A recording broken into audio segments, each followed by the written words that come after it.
Oh, we are bird brains. Eavesdroppin. Well, hello there, Michelle. How are you? I'm very well. How are you, Geordie? I'm okay. Yeah, it's pissing down with rain. I'm now sharing my studio with two gentlemen, let's call them, Ray and Kai. One's ginger, one's multicoloured. Ray? Ray. Did you name Ray, the guinea pig? I didn't. Oh, okay. Yeah. Because I thought it might have been a nod to our friend Ray. Well, I'd like Ray to know that we have a young chap called Ray living with us now, and he does remind me a little bit of him.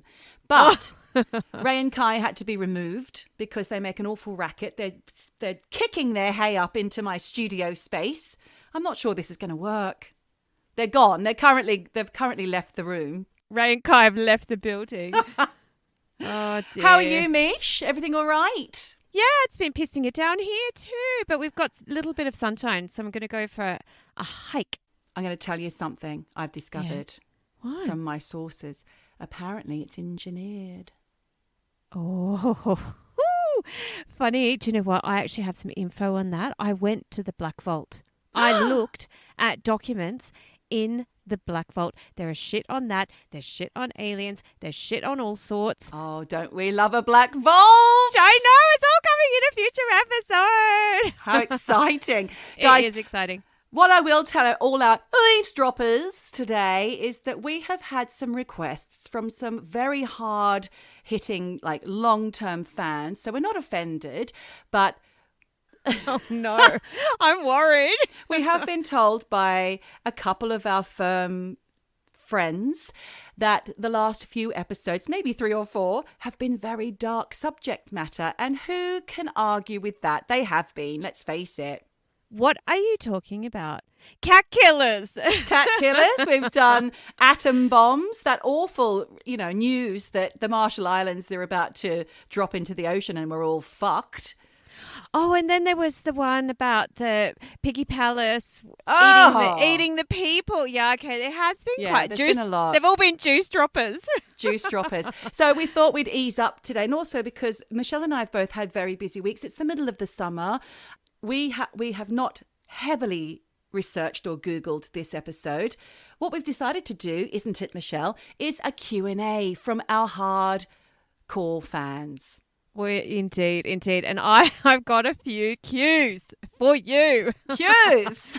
Michelle, we received a fan letter this week, didn't we? Or last week? I love that you call it a letter when it's actually an email. I do not think that pen hit paper. But anyway. Someone wrote in. They did write. And we don't even know them. It was a new eavesdropper. Yes.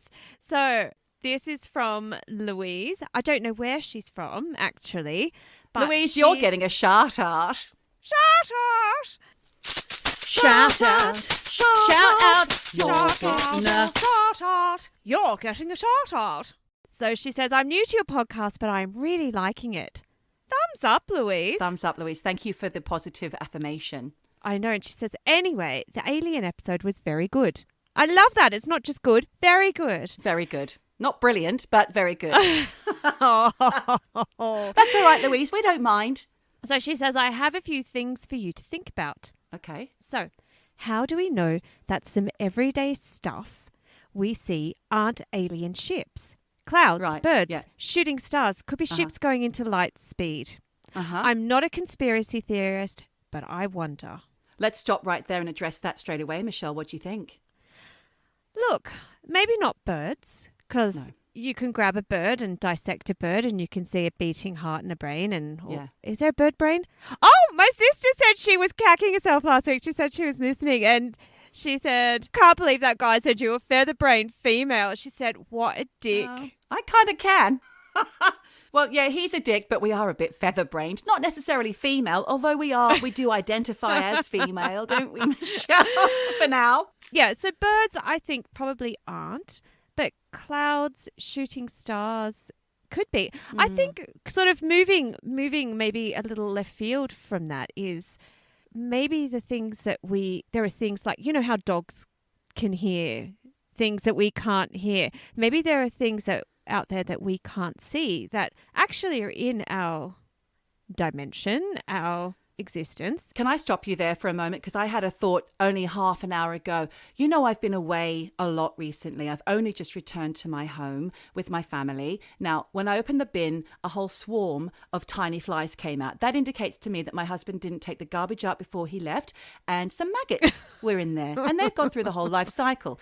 The other thing I discovered was that we are breeding moths back in that fucking pantry. Oh, They're all over the ceiling of the pantry, right? So I hate to say this to all my fellow Buddhists, not that I'm a Buddhist, but I don't believe in harming creatures, but I do kill them in their larvae form. And they're kind of dumb, and they kind of don't know that you're coming up behind them when they're moths as well, and you can just squish them. That's one way of getting rid of them. Sorry. With a cloth. and this is meant to be the light episode. I know. I'm just going to quickly, swiftly get through this. But it occurred to me, Michelle, because when I started squashing the larva, I noticed one was particularly getting a move on. It was like, woo, quickly, shuffle, shuffle, get away. But it didn't see me coming. They don't see me coming. I'm wondering if they can hear the screams of the dying. Anyway, look, I digress. Let's move on. Screams of the dying larvae. Okay. Maybe they hear, what I'm trying to say is maybe they hear things or sense things that I don't. Because they're tiny. I'm sure. Don't hate me because I kill moths, guys. They're the only things I kill. Do you not kill flies? No. You do? Oh, okay. Interesting. No, I don't kill flies because they're dirty. I don't want to touch them. What about the maggots? But I certainly don't kill spiders. Okay, maggots I kill. I don't kill them, but I tend to wash out bins with them in. Yeah, of course. I mean, you're not going to pour them down the drain. Maybe they're still alive. Yeah.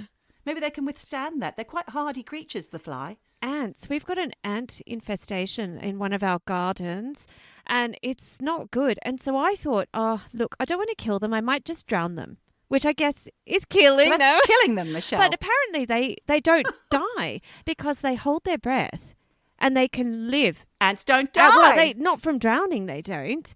And the thing is, Wow. I kind of got the hose, and honestly, I felt sick and I felt really guilty. What an absolute bitch. I felt super guilty about doing this. I put the hose down because they've got their ant like nest or queen ant or whatever in a crack, in the concrete that's surrounding the garden. And so I put the hose down, and it was filling up. I swear, I was probably had the hose down there for about 3 minutes. 3 minutes is a long time when you're pouring water. You're a psychopath. Yeah, but I just thought, you know what? It's going to be swift, quick, easy. And it made... It's not, though. 3 minutes is a long time to die. The gross thing was all of the eggs came up. And then I felt really guilty. I'm like, oh, man. Michelle, they're babies. Well, I kill baby moths. I was like, great, got rid of them. Following day, there is an ant march. And do you know what? They're coming towards your face. No, they're not. They don't bite you, but they were going to collect all the eggs that had been washed out of their nest, taking them back to the nest. That's insane. What an incredible civilization the ant colonies are. We think these creatures are insignificant, but they're not. They're not, people. Listen to the ants. Listen to the moths. Well, I was not happy with them because they were eating the seeds. So they were going into the soil, eating the seeds. So I said to Andreas, I tried to flood them and it didn't work. And he was like, no worries. He just put poison down. That's how you go. So that's that. But look, back to Louise. Back to Louise's... Let's move back to Louise. Sorry, Louise, for digressing. Yes, back to Louise's email. I think we, as humans, don't know everything. We don't know if there are sensors that other potential life forms have that we don't have that allow them to travel in and out of, our dimension. I think there are things that exist that we don't know about. I think there are things that exist that we can't see, hear, touch, taste, like not within our senses. I also think that there are things beyond that, more closer to home, that we don't know about. For example, the CIA and the government's information on all those things in the sky, which they are passing off as birds, clouds, and weather balloons. Well, perhaps they know more than they're letting on. And I know that the Black Vault would lead you to believe that it's all out there for us to know, but there's stuff that only certain people know. I know that for sure. Well, it's like I said last week, the Australian government will never release documents, certain restricted documents about Maralinga, and what's in there that they don't want us to know. God only knows. So look, I think Louise has a point. I think And do you know what? We'll talk about this in the moon landing episode because I had a big argument with Chris at the Christopher, who I've renamed Topher at the restaurant. He just thinks I'm mad for not believing in the moon landing, and we had a big discussion. Hands up! Who else thinks Michelle's mad? It. Hands Stop up! It. But the thing is, he said, well, speed of light. No one can travel at speed of light faster than the speed of light. And I said, well, as we know it, how do you know that there's not portals and dimensions and all sorts of things? I just, he's basing this on our current scientific knowledge. But is that all there is? And I get that. You're right. I agree with you, Michelle, to a degree. I think you're right. That there are things that we are currently not aware of, although we have the finest brains in our world today working away. And we've got the benefit of scientists in days gone by, like Einstein, working things out for us. We'll get there. We've got a massive brain that's only being used a small percentage of. And honestly, my small percentage is getting smaller and smaller. I feel like I need some kind of anti-brain fog supplement or something because I've got that. It's called mushroom coffee. The nootropic. Nootropics. Because I also found some hardcore ones from the States, but not sure that'd actually be allowed in through the mail. But anyway, back to Louise. Move on. Yes, yeah, I do think shooting stars, all those sorts of things could be ships going into lightspeed. Why the hell not? Why not? Falling stars. Good point, Louise. Yes, I like that. Now, she also says, I agree also that our government... So I take it she must be British. I don't know. But she says, I agree also that our government people are too stupid to pull off mass hysteria on their own. That is my constant point. She says, but all you need is a threat that you are the only one that can save everyone from. Huh? Say it again. But all you need is a threat that you are the only one that can save people from. And that's what people believe in. So that's why people back Boris because, he saved the day. He's got the COVID. He got the COVID, didn't he? Well, and it came out. Oh, it was touch and go. Apparently. Oh, don't say that, Michelle. Come on.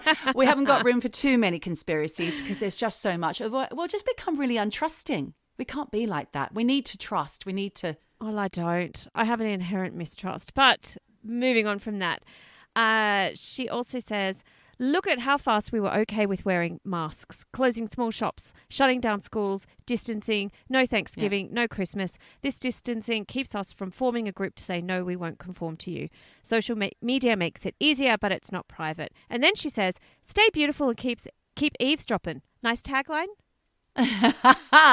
Well, you can stay beautiful, Louise. We'll just keep trying. And I felt a bit mean about saying you weren't looking your best last week, and when I was wearing a scrunchie, it wasn't nice. Sorry about that. I thought I might be in for some more because what job in the world is there that you can just roll out of bed still in your pajamas and just sit, get to it? But at least I ran a brush through my hair, Michelle. It's all I'm saying. Well, I didn't. I know. And I'm still in the jammy top I wore to bed. But anyway, thank you so much, Louise, for getting in touch. We appreciate the letters. And look how much attention you get when you do write in. Eh? We love it. Now, I have a question. Okay. From Anonymous from Sydney. Anonymous of Sydney. It's not Paul Scott. No. Poor old Paul fell into an eavesdropping hole. Oh, and now he's going around at Sydney dinner parties telling people all sorts of misinformation that he learnt from our podcast. Don't even get started on Roe Bass. Bloody Roe Bass. Anyway. Oh, God. So, Anonymous asks the question, is Al Teggart real? Or is he just a mythical creature? Is he just someone you made up to pass the buck for all your research? Now, come on, because how else would I know what a baywit is? Come on. No, Al Teggart is very, very real. And I'll just explain to you who he is and why he's so important to us. He is a great friend who I haven't seen much of over the last years, because I've known him since I was about 16 or 17. We bumped into each other in Civic, the town centre of Canberra, when we were both youngsters. And I believe He was in a band called Kasabi Testicles, so that's real. Google that. What else is there? No, he's a great font of knowledge, and I always look him up when I'm in town. And he's been a great supporter of the podcast. Anyone who supports the podcast, they get a shout out, they get mentioned. So, anonymous, if only you'd let us know your name, we could mention you as well. But no, Al Teggart is real. He's not a unicorn. He's not a mythical creature. He's a real person. And I can vouch for that because I know Al. You know Al. No, we had that lovely picture where I look like an absolute midget and you two look like giants. Well, that might just mean that he's a normal sized man and I'm a giant. But anyway, moving on. So I hope that answers your question, hey anonymous. I'm sure it does.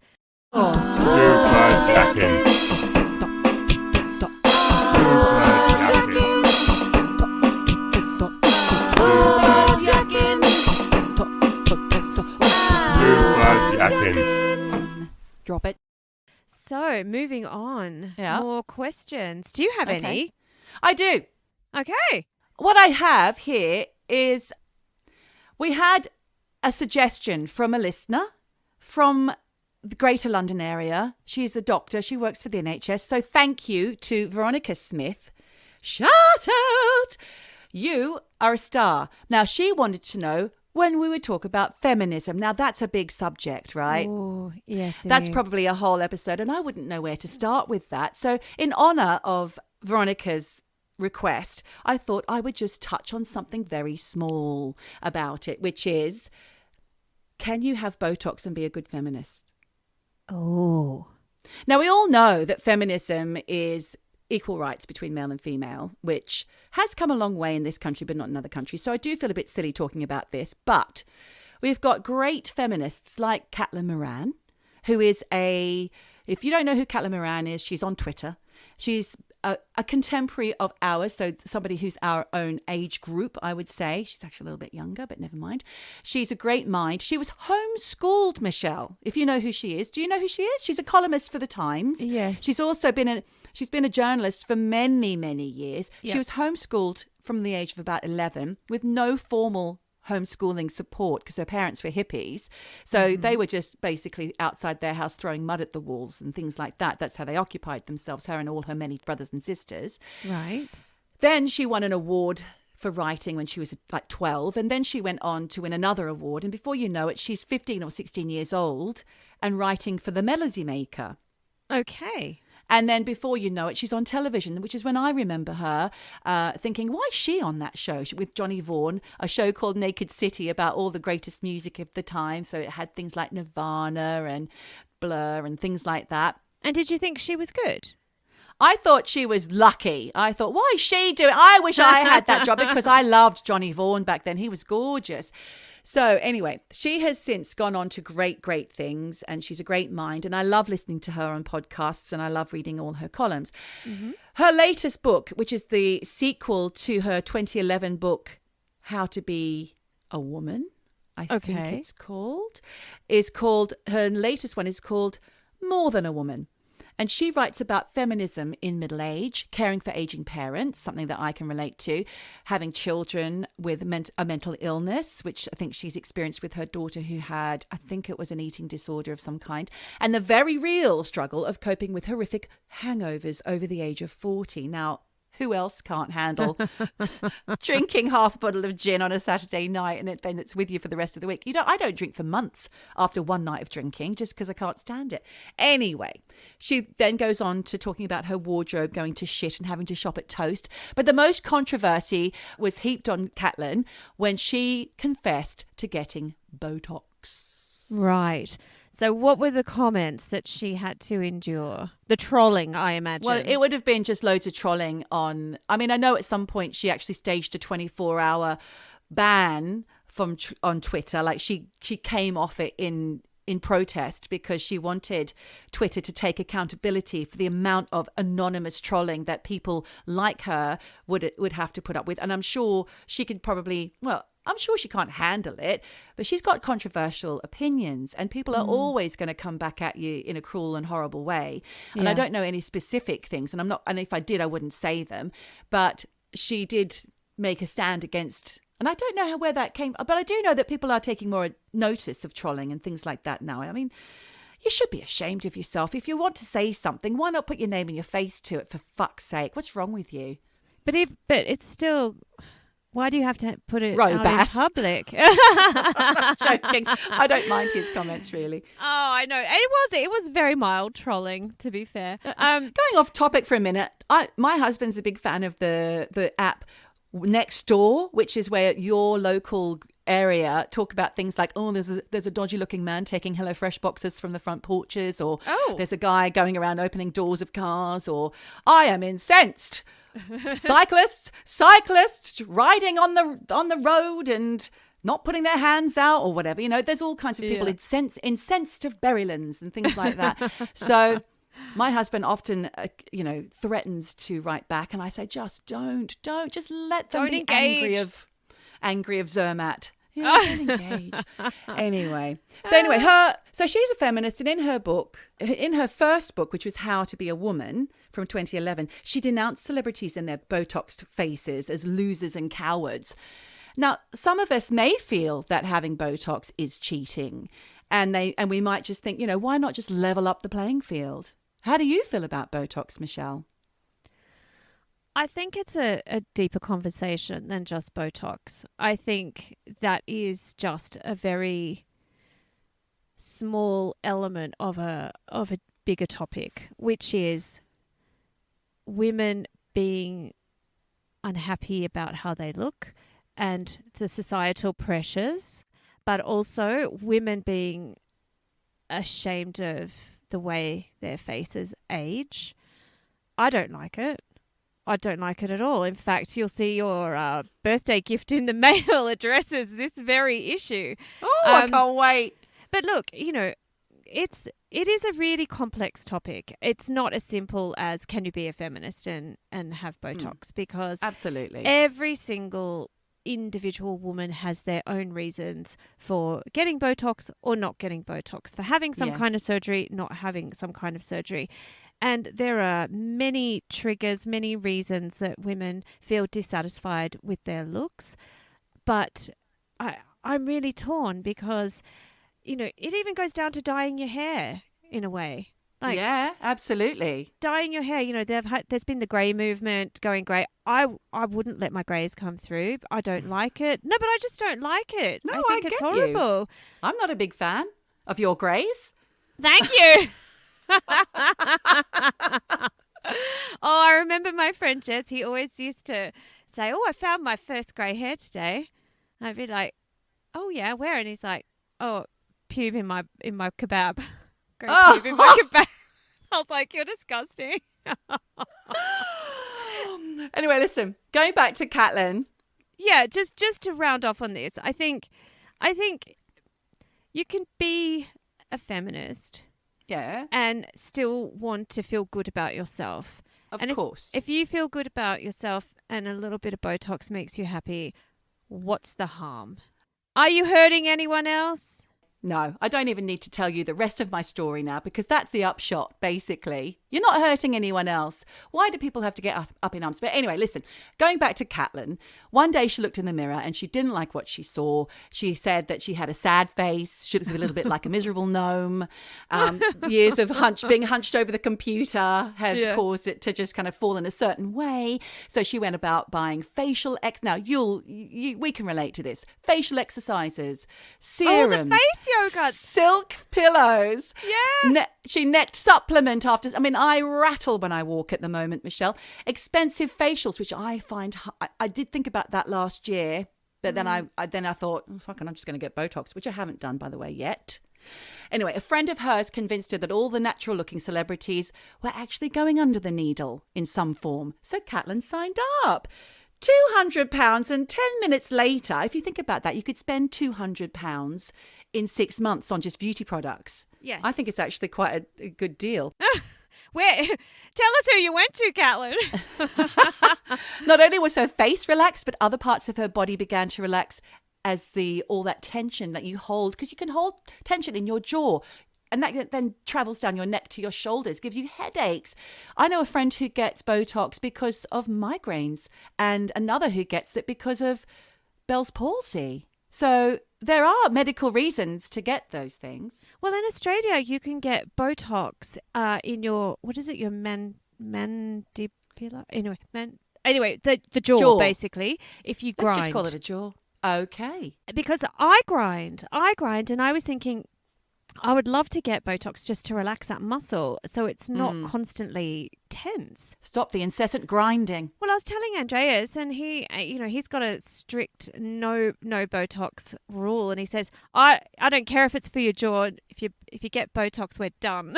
Oh my God. I'm like, come on. It's like, well, you can't say that because I just won't tell you if I get it. What about if you ended up with some kind of debilitating arthritis and you needed what do they give you?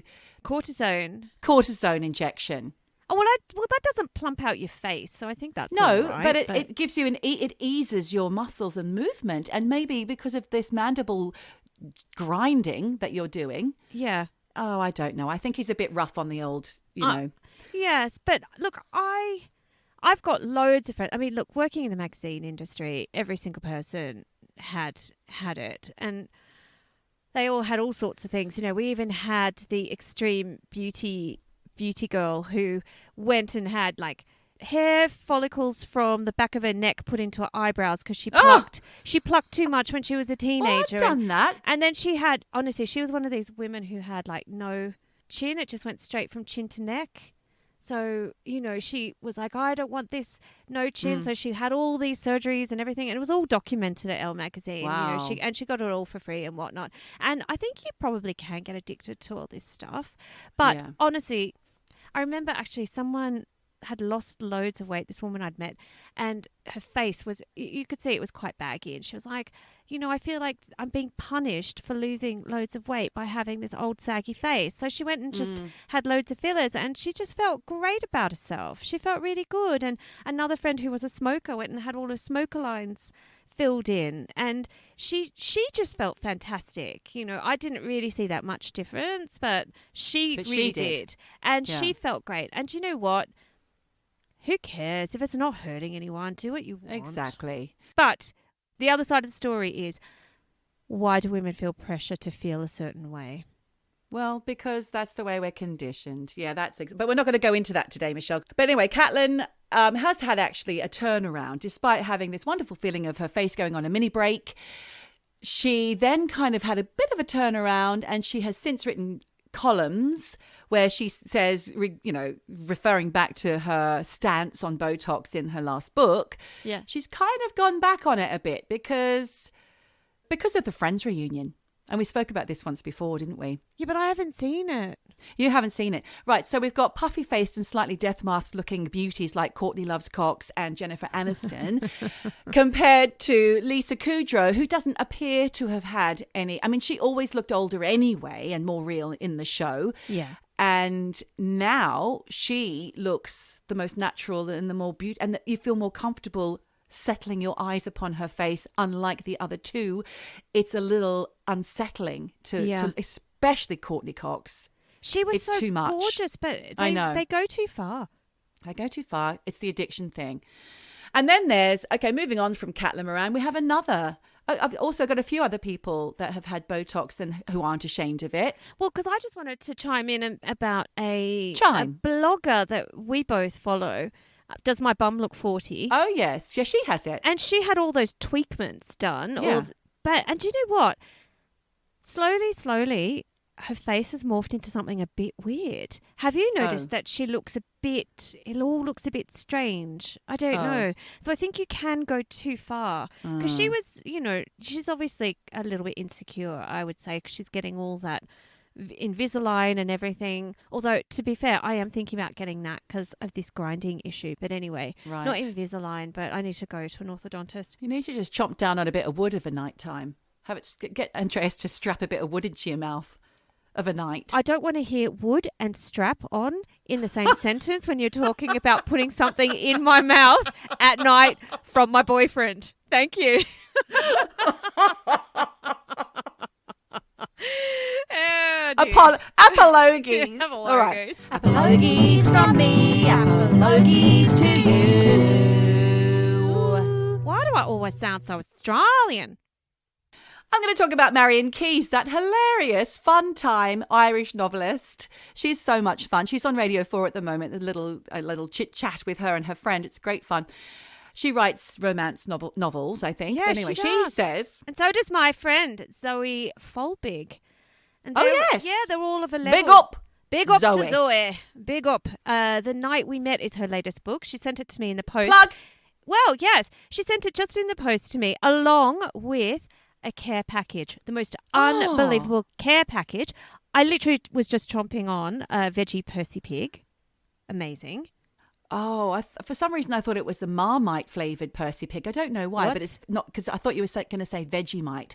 No. But so that sounds lovely. Oh. And the tea cakes, you know, the... Tunnocks tea cakes are absolutely... They're all gone. Some lovely teas and biscuits and all sorts. And some English magazines. So I was thrilled. Oh, so fantastic. Thank you, Zoe. Well done, Zoe. You're a good one. She is. So if anyone's looking for some holiday reading, The Note is the one that made her famous. And that's such a lovely story. It is a lovely story. We'll have to cover that in another episode. Yeah. But yeah, Zoe Folbig's books. Check them out. Yeah. Okay. We'll have to put a little link to that. Anyway, going back to Marion Keyes, she says that you can care about your appearance and be a good feminist. And she says, the Botox is because I had such a frowny forehead and it made me look really cross and disapproving. It's not anything I apologise for. I don't feel like a bad feminist. I'm a feminist living in a patriarchal society. Judge me if you will, but judge me with my smooth forehead, is what she says. Now, your old boss at Elle magazine, who you mentioned earlier, she wrote an article about this as well. She's got a podcast. But anyway, your old boss at one of your magazines wrote about her Botox and feeling happy with the results. And she didn't care. She says she didn't care who knew. She said that feminism for her is about equality of the sexes. It's not about shaming people for their beauty choices or implying that they are cheating for enhancing the way they look. Now, I better just say that is Lorraine Candy. Yes, it is Lorraine Candy. But then there's another writer called Hannah Betts. Do you know her? Yeah. Does she work with you as well? I know her from around. I mean, you know, we're not great mates or anything, but yeah, Hannah Betts. Yep. So she's quite glamorous, Hannah Betts.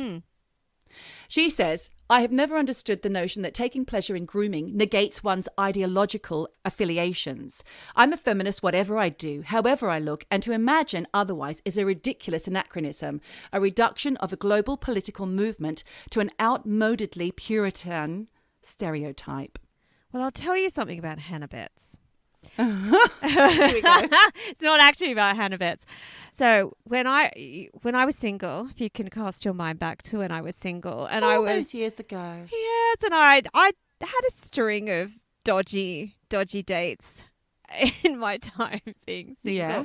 And do you remember one of them was with an older gentleman who was in publishing. Right. Oh, yes. Yes, you know who I'm talking about. Yes, I do. Well, the one who basically was off his face on cocaine, dancing around in the nude, and then kicked me out of the apartment at 2 a.m. Yeah, it was awful. Anyway, nasty. He was seeing Hannah Betts before we had our thing.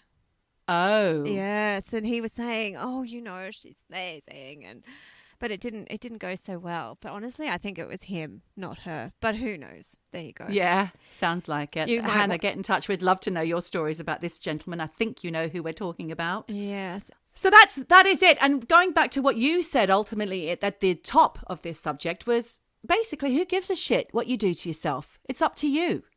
Go for it, Courtney. Go for it, Jennifer. I just think whatever makes you happy, live and let live. If you want to do it, do it. If you don't judge other people. It's their choice, whatever. Yeah. I mean, you know. But go easy. I look in the mirror and I don't always like what I see. And, you know, you do like that thing where you pull the skin on your face to see what would look like. And you go, oh, that's great. That's so nice. And then it like pinks back and you're like, There's a couple of things you can do. You can get rid of all your mirrors. For one. Well... Or you can just be happy with being loved by the people that love you, and they're worthy enough of your love. So you've got to remember that you're equally worthy of theirs. That's very nice advice. However, I will say, when you receive your parcel for your birthday, let's have another chat on air, because you're going to say, what a bitch, why is she sending me this? But you will see there's two, because I'm getting one for me as well. We like to do matching beauty therapies. Yeah. But look, just going back to this idea of feminism, I have been listening to the most brilliant podcast. It's called The 11th. And it's on the BBC podcasting network. Did I say BBC? You said BBC. Sorry, I meant ABC. I meant the ABC. Australian Broadcasting Commission, Okay. the ABC. Okay. And it's called The 11th. And it's all about Gough Whitlam's dismissal. And I love that. it's absolutely incredible. You have to listen to it. I haven't finished it yet, but there's a whole episode on Elizabeth Reid. And she was the first woman to be appointed as in Parliament as Women's Affair Advisor to Gough Whitlam. This role had never existed anywhere in the world. So Australia was really ahead of its time. And she was in there and she helped to push the legislation through for free childcare, preschool free for under fives, money for working women, money for... Do you remember in the adoption episode Yes. we covered the follow-up? Exactly. We spoke about Gough Whitlam's government being the first government to actually make those changes. And Yes. obviously it's down to his... and I just want to go back a step. When I said I love that Gough Whitlam's dismissal, I don't love that he was dismissed. No. I hate that. But I love the Gough Whitlam story. I think he's a wonderful politician. He, for me, is absolutely the most amazing politician Australia has ever had. It was, 20 years of Liberal government. They wanted to change. Gough got in and he made changes. He wasn't all talk. He Yep. was action. No, he wasn't. When you listen to this podcast, you'll find out that his downfall came because he was an ideas man and he got things done, but he wasn't a strategist. He didn't play the game. And Malcolm Fraser played the game. And so did the Governor General, who eventually Ninian Stevens. got him. No, Is that who it was? no. Jim Kerr. He got... He was the one who dobbed on Gough to the Queen. But there's all sorts of things going on in this podcast. And look, Elizabeth Reid is sort of one of the forgotten feminists of Australia, because what she did in her very short time in office, because she actually was sort of forced to resign, and because she did this, Women of Australia kind of rally, and it actually turned into a platform for a lot of women to start picketing, and they covered the Parliament House in bras and pants and put it all over statues. And Wow. at that time, that was not considered cool by a lot of people, and she was basically asked to resign. So, but she implemented so many amazing... Well, she didn't implement anything. It was Gough. Gough already knew that these things had to happen, but he wanted a voice for women in Australia. And she was really the first point in getting these things through. So absolutely amazing podcast. I would recommend it to anyone. Another podcast I've been listening to about another strong woman in Australia, again on ABC, but it's on their true crime series. I think it's called Revealed or something. I'll put a link in the show notes. Oh, yeah. You've listened to something before on Yeah. Manukian. Leslie Manukian. Yes, Was Leslie Manukian. That was on... yes. Well, one. it's the same series, but this one is called Juanita. And I saw that advertised, yeah. oh, it's fantastic. I haven't finished that either because it's still in installments, weekly installments. Okay. But it's about this woman called Juanita Nielsen, who is actually the heiress to, I think it's Mark Foy's, one of the big department stores, way around before we were alive. But she was an heiress, and she married a Danish guy, which is why her surname's Nielsen. And she bought a beautiful townhouse in King's Cross back in like the mid-60s, when it was all, prostitutes, drug addicts, gangsters, all like mobsters in the Cross.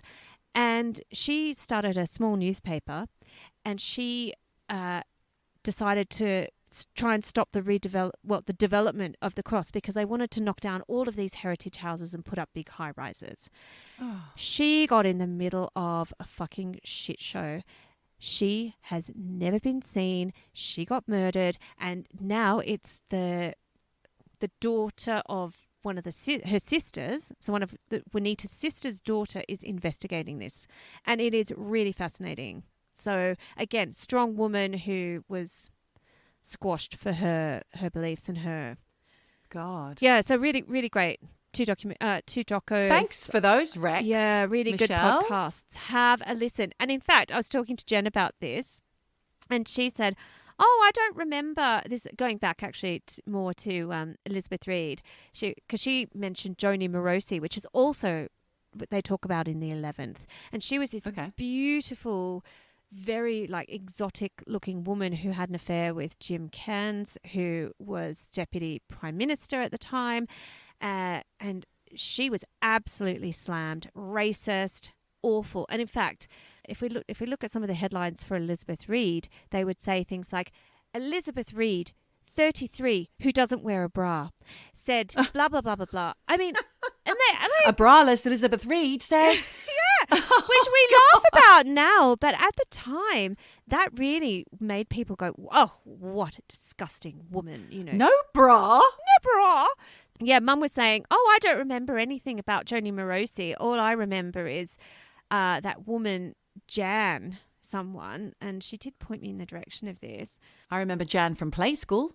I don't think it's the same one. It was Labour Minister John Brown, his then wife, Jan Murray, shagged him on his desk at Parliament House and famously left her knickers in his ashtray. And that... Oh, God.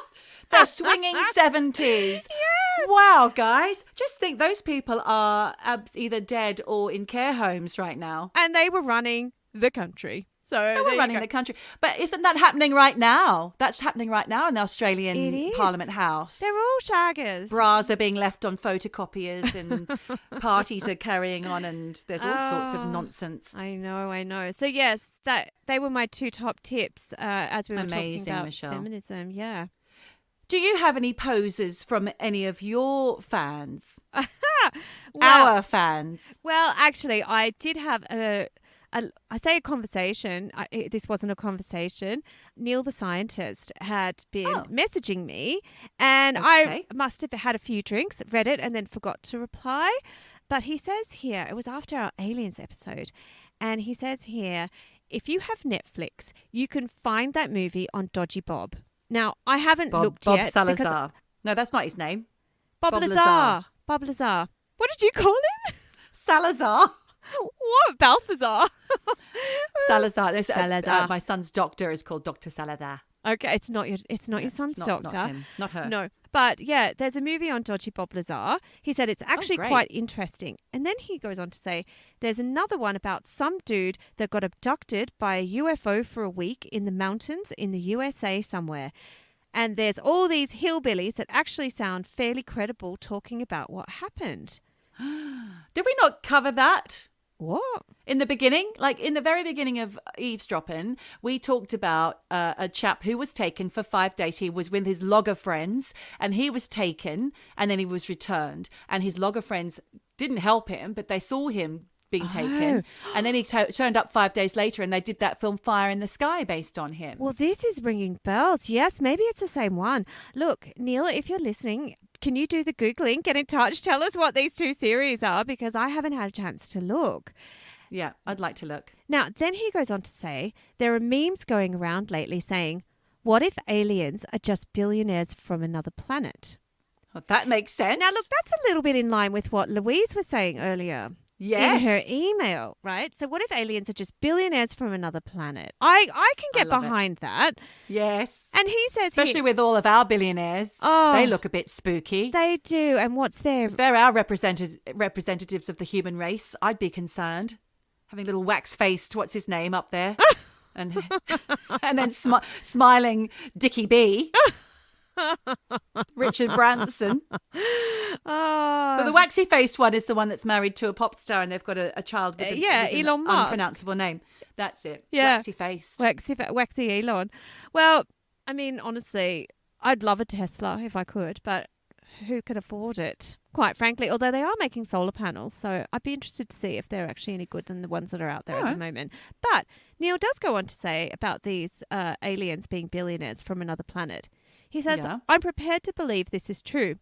And that they do the anal probing just because they want to.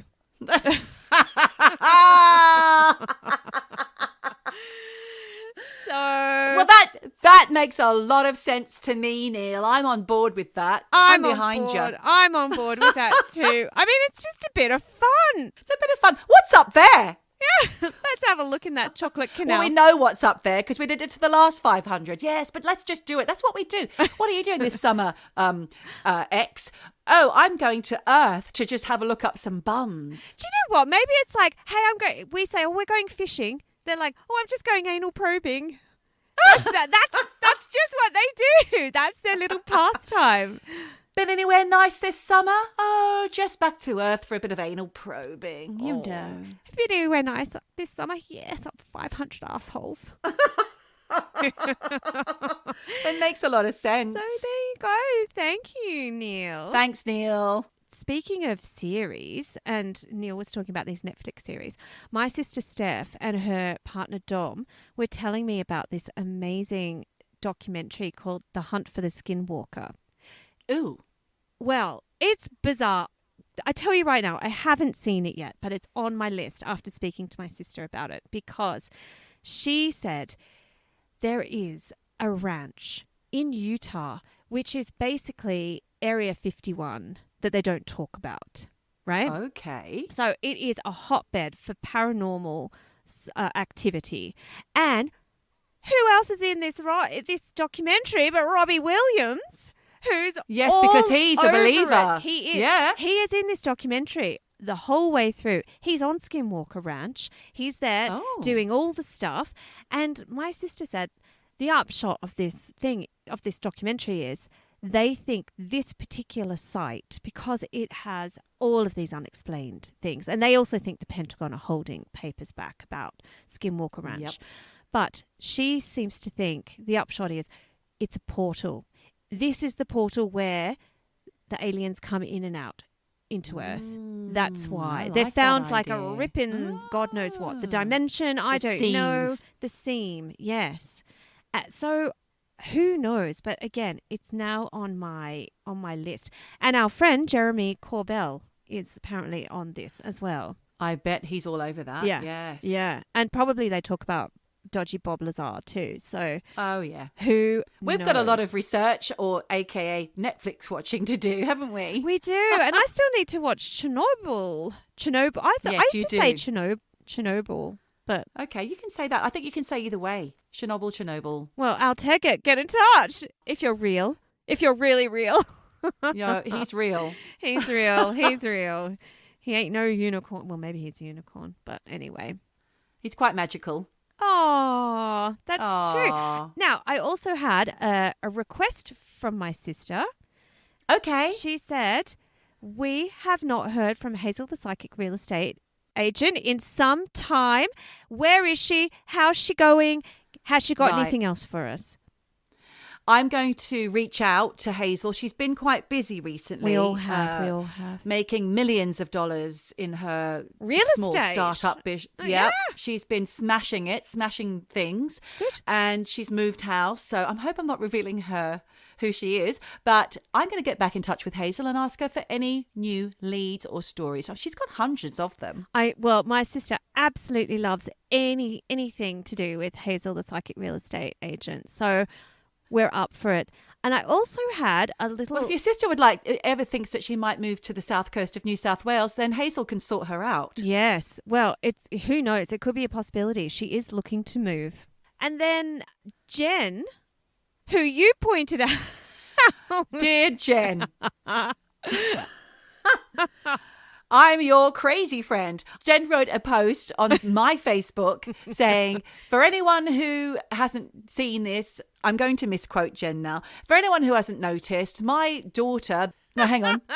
My daughter, the small dark one, and her crazy friend have a podcast, which I never miss an episode of. It was after your shout out to everybody to like and share and all that kind of Like stuff. and share Jen got on people. it. Jen shared it. Thank you, Jen, and for thank sharing. you to everyone actually who shared. That's really fantastic. Yes. We're really Many really of happy. you who've done that, and it's helping us to help you. But I will say, Geordie, Jen is not Yeah. the first person to say that you're I'm crazy. the bit crazy. I remember actually a woman I work with, she said, "Oh, I love seeing your videos every week. You and that crazy girl you do it with." Crazy. So I would just like to state here and now, I might be a little quirky, but I'm certainly not crazy. cray. I don't know. But anyway, I have my faculties. I choose to be that nuts. well, Jen also said she loved our music episode and she would love for us to talk more about how we A got deep dive into Engelbert Humperdinck. none of a school Richard Clayderman. Sorry, Jen. She's probably got much cooler music taste than that. Does, I told you. Jen had the good shit. I think she was A deep dive. deep dive into the music because she said she loved hearing more about us and how we know each other Okay. and our history and how music entwined into it. She said, people want to know about you. And I was like, I don't think they do, Mom. I don't think they care Well, you know too what? much about who we Too are. bad if they don't. We're going to give it to them anyway. Let's do it. Yeah. And obviously then we had Robin, your mum, who wanted the My food mum. episode. So, and in When did she say that? well, she thought the potluck was all about food. Oh, yeah. But Wasn't it? Did we do food? no, we've never thought we did. No, we chat every now and again about. I honestly thought Food. we've done food. No, we've not done food. We binned off food. Oh. But my sister said she would love a food episode because she loves any kind of nostalgia that goes back to our childhoods and food. Say what? Now, Mish, I've got one more poser from a person who's written in, and I know we haven't got a lot more time left. So I would just like to quickly flick through Stevie B of Amsterdam, the Netherlands, question or poser, which is, why is Eurovision so popular in gay culture? That's actually not what he said. I've rephrased it. But would you like to know why? I don't think it's only exclusively popular in gay culture because we fucking love it. Exactly. It's not exclusively LGBTQ plus communities that love it, but it is accepted by the organisers of the Eurovision Song Contest that it is something that appeals very much so to that community, although it's not necessarily geared towards that demographic. Okay, so tell me more. Well, the Eurovision began in the 50s and 60s, as we know, with very tame and conventional tunes. And then in the 70s, that introduced the eccentricity of disco, and that kind of stuck. The Eurovision lapped it up, and all these people from different countries, which you've never really known much about before, like, you know, who knew about Azerbaijan and what they looked like, what they sounded like, what their language was like. Hello, Georgia. You know, all of that. Yeah, and it's amazing. And ABBA. It was a window to the world. ABBA, my exactly. God. But as such, young gay men living with their parents at the time would enjoy watching the song contest, and it just grew from there. And then I've known about these viewing parties, but long before I was interested in the Eurovision Song Contest. Mm-hmm. These have been going on for years and years. And there's a professor called Professor Brian Singleton, and he holds the Samuel Beckett Chair of Drama and Theatre at Trinity College Dublin. And he wrote an article on the sociology of Eurovision for the Society of Queer Studies journal in 2007. What a wonderful man. Doesn't he sound incredible? What a great job. So he says, Eurovision is full of emotion. All these songs about falling in and out of love, and of course it's live TV, so things go wrong, added to the excitement. Only one person wins, so it's a great emotional experience. That's the difference that made Eurovision so attractive. The glamour, the spectacle, it's all these things that gay men invest in to get away from the norms of masculinity. So in the history of Eurovision, there's been drag queens in Conchita Wurst. Yes. That beard's not real. What? She paints it on.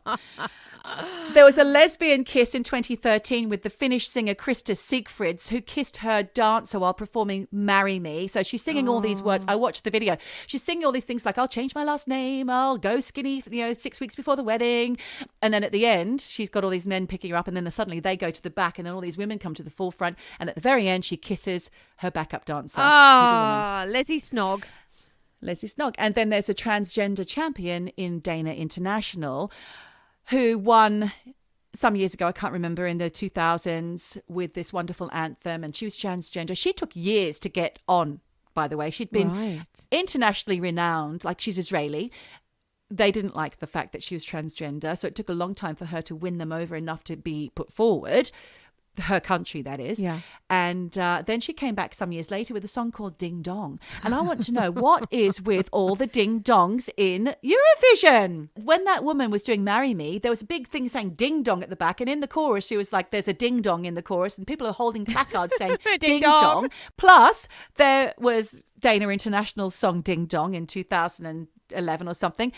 And then, of course, if you've managed to see the Netflix original movie starring Will Ferrell and Rachel McAdams on the Eurovision, A Song of Ice and Fire or something, which is hilarious. I loved it. You might think it's tacky. Okay. It's a bit tacky, but it's fun. There's a song that they wanted to get to Eurovision, and there's a song that they always do called Ya Ya Ding Dong, and there's a man in the back of the audience always saying, oh, I want to hear Ya Ya Ding Dong, only Ya Ya Ding Dong. So what is with the ding dongs all over the place? Well, do you know if you got an answer? No, I don't. I didn't have time. Okay, well, we have to. So that's one. I'm gonna throw that back to Stevie B of Amsterdam. Yes, please get in Netherlands. touch with the ding dong. Get in touch. That's us wrapping it up for another episode, Michelle. Well done to all of our eavesdroppers who did like, share, etc., and tell their friends. Keep doing it, because that way we can keep producing the content that you want to listen to. Yeah, and please keep writing in and getting in touch with ideas, stories, questions, because we love it. And we love doing episodes where we literally kind of only half talk about what you've asked us. Okay, well, on that bright note, we're going to bid you farewell and ask you to please continue to hang on. Eavesdrop. So if you can, and in the meantime, please keep eavesdropping. Eavesdropping. Eavesdropping. Dropping. Eavesdropping. Dropping. Eavesdropping. Eavesdropping. Dropping. Dropping. Eavesdropping.